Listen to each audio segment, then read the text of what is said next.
Kumusta? Kumusta? Welcome to the J. Aruga Show, the first conservative podcast in the Philippines. Ano ang topic natin today? Ang topic natin today has something to do with DEI, diversity, equity, and inclusion. Nung una kong nadinig ang term na diversities na ginamit sa company na pinagtatrabahuan ko, napataas na ang aking kilay dahil nakikinig na ako kay Jordan Peterson noon heavily, and alam kong this is not good.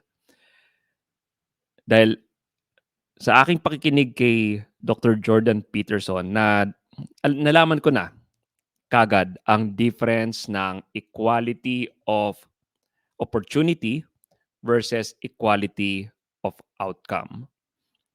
We desire equal opportunity, yung equality of opportunity na tipong regardless kung lalaki ka o babae ka, kung ano ang color ng iyong balat, dapat pantay-pantay ang opportunity mo makapasok sa isang trabaho.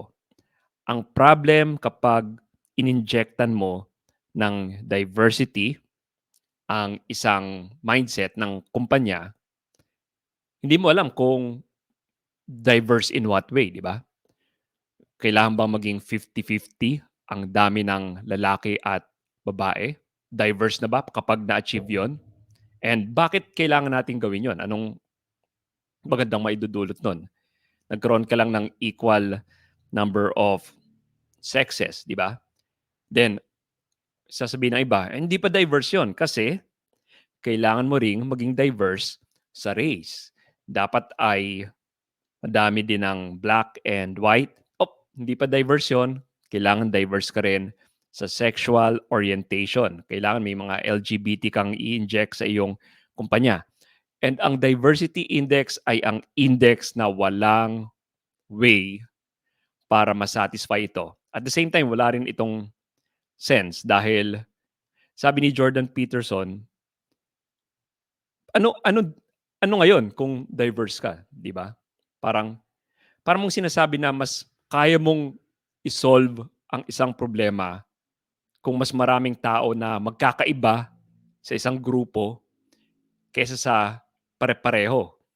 Dahil ang pagsosolve naman ng problema, wala namang kinalaman yan sa panlabas na kaanyuan. Wala namang kinalaman yan sa skin color or sa iyong sex. Medyo agnostic dapat ang pag-solve ng problema sa kung ano ka. Ang dapat lang na requirement dyan is your skill. Kaya mahalaga yung diversity of yung mahalaga yung equal opportunity and diversity of thought, di ba? Kailangan yung thought ang diverse. Maganda nga yung sinabi ni Brett Weinstein na may diversity na dangerous, which is lahat tayo iba-iba ng preference. What if pagbigyan lahat ng preference na yan? Ang preference ng isa, gusto niya mag-drive sa right side of the road. Ang gusto ng isa, mag-drive sa left side of the road. Di magkakabanggaan yung mga kotse, di ba? So, yun yung diversity na delikado. Pero, kung diversity of thought ang ating fino-foster, meron akong idea, meron kang idea, and pinagbabanggaan natin yung idea natin in a free speech environment, then we're going towards a certain goal. Mahalaga yung may diversity of thought tayo, pero kailangan hindi diverse yung goal. Kailangan nagkakaisa tayo sa goal. Kung ma-achieve natin yung ganong klase ng environment, malayo ang ating mararating. So, anyway, back to the topic. Ano ang topic natin ngayon? DEI. And nung inintroduce ang DEI, dati nga diversity and inclusion lang siya, D and I. In-inject nila yung equity. Tapos nung dinagdag nila yung equity, syempre nauna yung D and I, diversity, inclusion, dinagdag nila yung equity sa dulo. Diversity, inclusion, and equity. Pangit daw pakinggan. Parang DIE, D-I-E. Kaya pinagbaliktad nila yung equity at Inclusion, naging DEI, which is parang Diyos na, di ba? DEI. So, nung nadinig ko ito sa company, nag-attend ako ng ilang mga confirmation bias trainings, ang isa sa evidence na binigay nila kung bakit effective daw ang DEI is itong study mula sa kumpanyang tinatawag na McKinsey and Company. Ngayon, nung chinek ko yung study ng McKinsey and Company, napataas ang kilay ko. Bakit? Kasi itong McKinsey and Company ang gumawa ng study at the same time, sila din yung firm na nagpo-push ng buong DEI na ito. Parang consultancy firm kasi yung McKinsey and Company.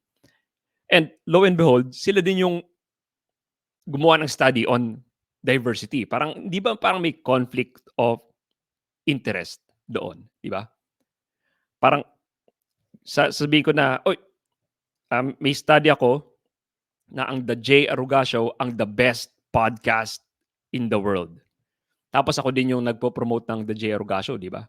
Parang may conflict of interest. Dapat yung gumawa ng study is independent doon sa nagpo-push nung kung ano mang binibenta mo. So, yun yung interesting thing. So, by instinct, alam ko ng BS itong study ng McKinsey and Company. Until recently, nakita ko ng news that proved na BS nga talaga ang study ng McKinsey and Company. Nabasa ko ito sa Daily Wire. Biden's Pentagon used debunked McKinsey studies to justify DEI in military. So, ito yung news sa akin. Ngayon ko lang nalaman to na debunked na pala ang McKinsey study, which by instinct, na-feel ko na noon pa that this McKinsey study is full of crap. So, basahin natin ang yung sabi dito. The Biden administration's Department of Defense leaned on debunked McKinsey and Company studies touting the benefits of diversity as justification to embed the diversity, equity, and inclusion agenda into the military.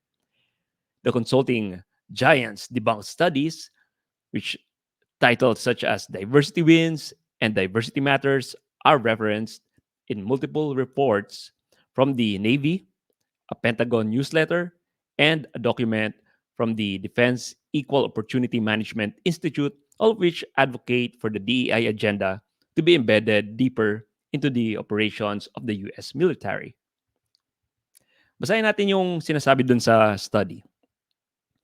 Sabi dun sa study, caution is warranted in relying on McKinsey's finding to support the view that US publicly traded firms can deliver improved financial performance if they increase the racial ethnic diversity of their executives. The study reads, it goes on to point out that the McKinsey measured firm financial performance over the 4 or 5 years leading up to the year in which they judged the race ethnicity of firms' executives.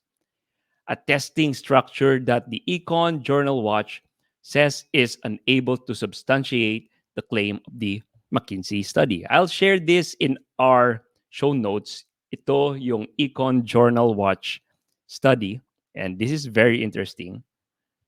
Basahin nyo na lang on your own time. And yung kinote nila sa Daily Wire, it's here in the conclusion ng study. Ayun, it's a bit sus na itong study nito, ito yung ginagamit ng Biden admin to enforce DEI sa kanilang military. And sa totoo lang, kung totoo yung diversity study ng McKinsey, then therefore that was during the time na hindi pa enforced ang DEI. Ibig sabihin, ito yung time na hindi pa pinupush yung DEI. Baka diverse lang ang mga companies na ito only because it just so happen na diverse sila while being successful. At hindi yung success is because diverse sila. Hindi product ng diversity nila yung success. yung diversity nila, it seems like nagkataon na diverse sila while being successful. That's what seems to be like, di ba?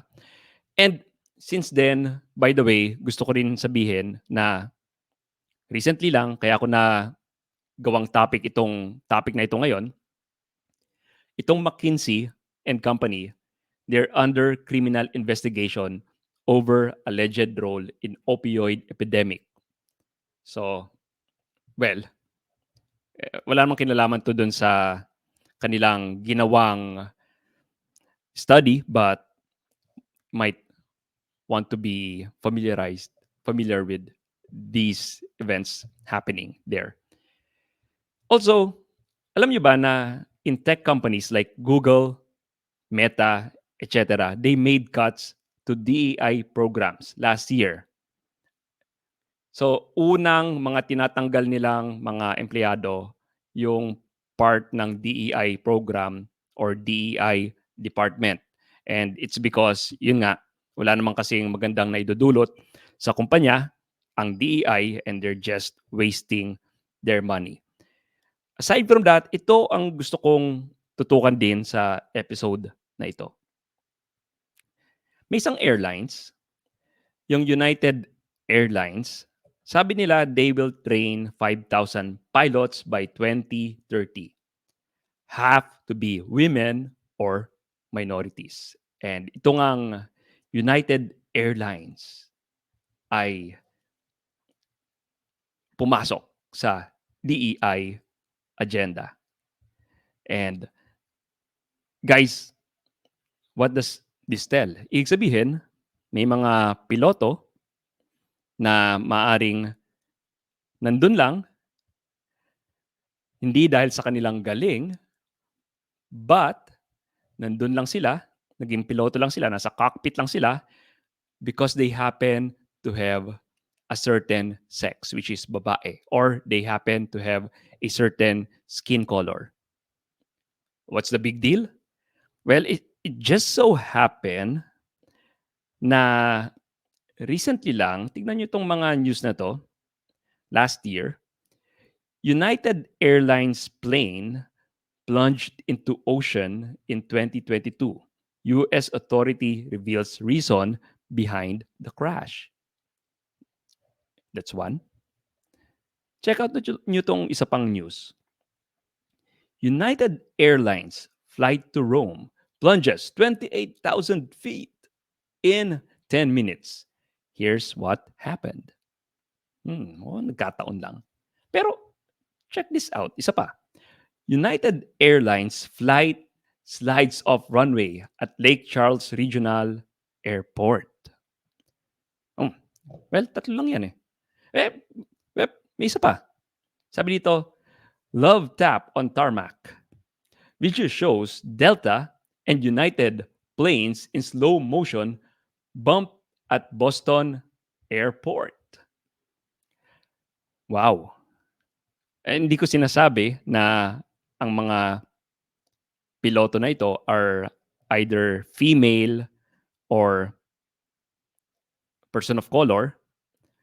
Pero, kung ang isang kumpanya ay nagfo-focus on DEI initiatives, nag-hire sila based on skin color and the sex ng empleyado, hindi ba medyo, kung ako sa inyo, medyo kakabahan akong sumakay ng United Airlines or kung anumang airlines ang nagpo-push or proud pa sa pagpo-push ng kanilang DEI initiatives. So think about that, guys. I've been fighting this DEI behind the scenes and hindi ko na sabihin kung how I fight it within my job or sa basta I've had talks with my boss because of this. Pero hindi ko na i-reveal. Baka biglang may kumausap sa aking taga company ko. But Guys, you need to fight this. Huwag niyong hayaang ma-infect ang ating bansa ng woke mind virus na ito. It doesn't make sense. Ang dali namang i-debunk ng diversity, equity, and inclusion. Tanungin mo lang kung may metrics tayo ng, okay, let's say may metrics tayo, binibilang natin ang dami ng lalaki at babae sa isang kumpanya.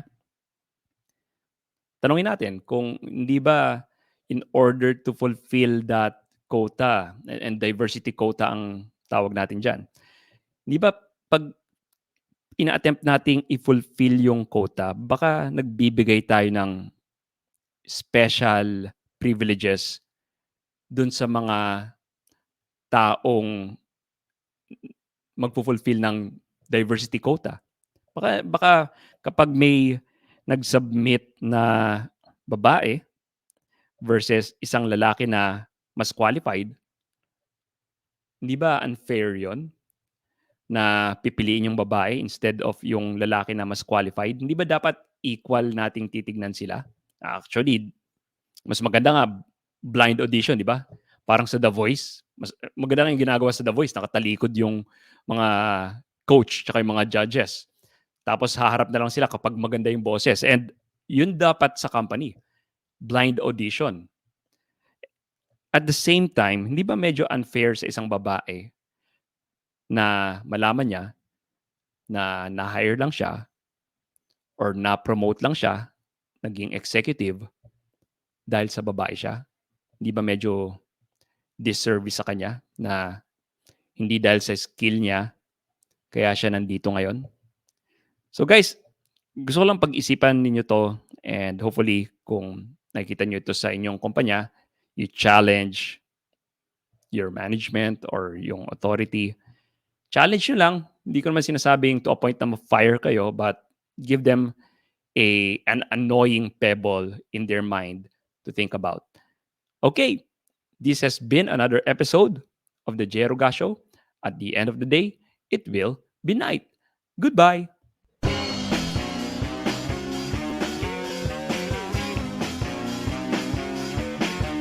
Hi, this is Jay Roga of the Jay Roga Show. If you like what you just saw, please consider subscribing and smash that like button.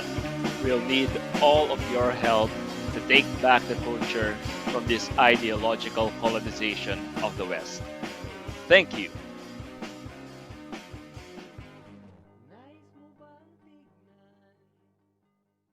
Woke corporations doing the works of the devil are well funded. What do you do to support the spread of the gospel and the fight against wokeness? Take a stand and support our work by grabbing the Jay Aruga Show's Take Back the Culture t-shirt available at the Arugaan online shop in Shopee. Because it takes a village to take back the culture.